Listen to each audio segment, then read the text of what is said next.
Hello, welcome to the Lemons News Network, where I am your anchor man, Jacob Lemons, bringing you news fresh and truthful, just like all the other news networks in the world. We are having a very special show tonight. Very special. We have an expert in history, an expert in the Great Depression. It's going to be wonderful. And we also are doing a Netflix special commentary on the Tiger King. So please stay tuned after this quick commercial break. Welcome back. Thank you. I hope you consider that commercial. We are now going to cut to a special guest. He is an expert on history. He is very good looking. He is awesome. His name is Mr. Lemons. Mr. Lemons, how are you doing today? Well, hello, Jacob Lemons. It's nice to be here on Lnn. I'm so excited. I feel like I haven't got to teach something in forever. I'm really excited to be here to talk about the Great Depression. This week's unit, or lessons, were supposed to be about the Great Depression, that terrible economic almost Armageddon that happened in the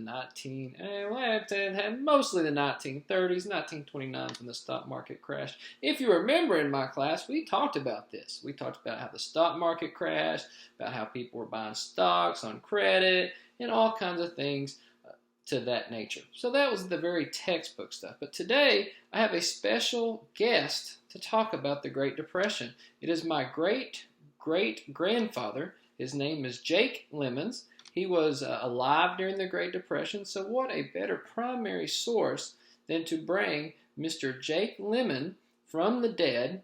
All right, we're resurrecting him. It is Holy Week after all, and he's going to talk to you all today about the Great Depression.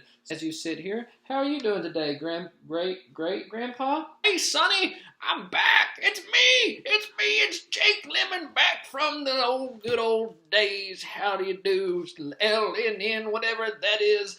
I'm used to fireside chats, but I'm having a great. I'm good. How are you doing? I'm glad to finally meet my great-great-grandson, and I don't mean because of family, because he is great-great-great. So, great-great-papa Lemons, Jake Lemons. I got a couple questions I want to ask you about the Great Depression. Well, see, the Great Depression started when my dog died. That Great Depression, you know, the 1929 stock market crash, the 25% unemployment, the New Deal, that Great Depression.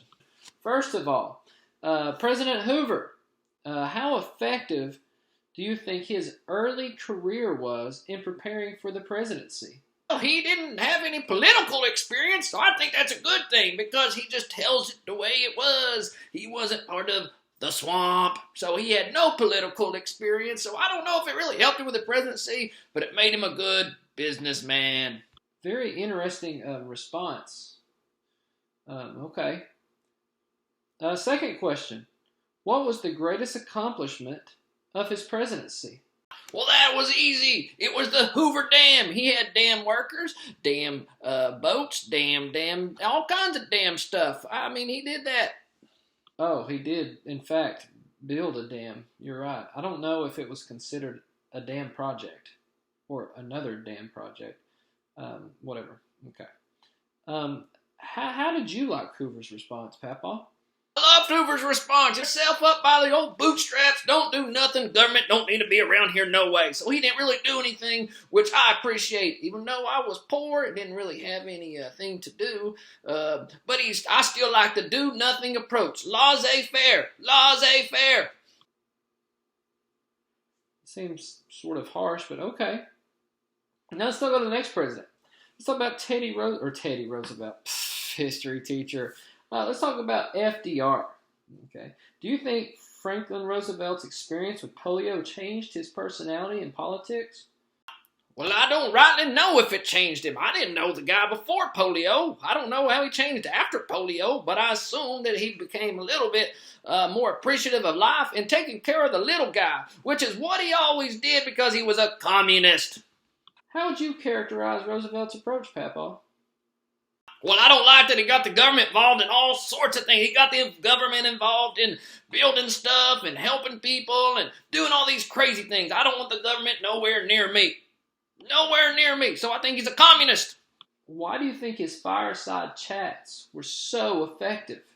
Well, I have to admit, the fireside chats were good. I felt like I was listening to him, like he was talking directly to me. Even though he was a commie, I did like listening to him because we didn't have all these fancy news networks. So the fireside chats were effective because he talked directly to me. What do you think about the New Deal and its approach to the Great Depression? Well, I've already answered this question. The New Deal, the government was doing all this stuff, throwing all this alphabet soup at me. I didn't like it. Communist. Do you think the New Deal helped the Great Depression or World War II more?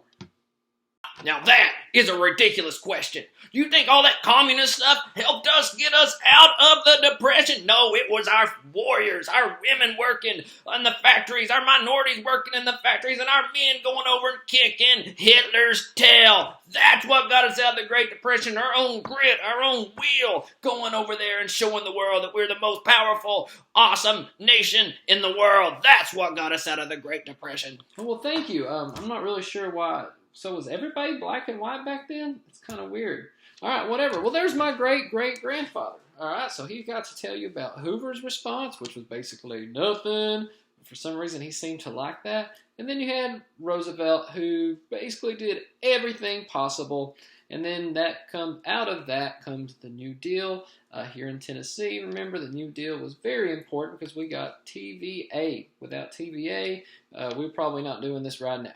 All right, we don't have the electricity and able to watch YouTube and charge your phones and things like that. So TVA was a really good deal, but most New Deal programs were not very successful. Some of them were found unconstitutional, which is why Roosevelt was packing the courts and things like that. So there's my expertise and my great-great-grandfather's expertise. So let's cut it back to you, Jacob Lemmons. Thank you, Mr. Lemmons, for that very informative, interesting piece of information on the Great Depression. I just want to say that our next segment, we are going to go to Jacoby Lemmons. Jacoby Lemmons is our Netflix expert. He is going to talk about the new hit Netflix series, The Tiger King. Let's cut it to you, Jacoby. Hello, I'm Jacoby Lemmons, and I want to tell you about the new Netflix series I just watched, The Tiger King. And all I have to say about it is, I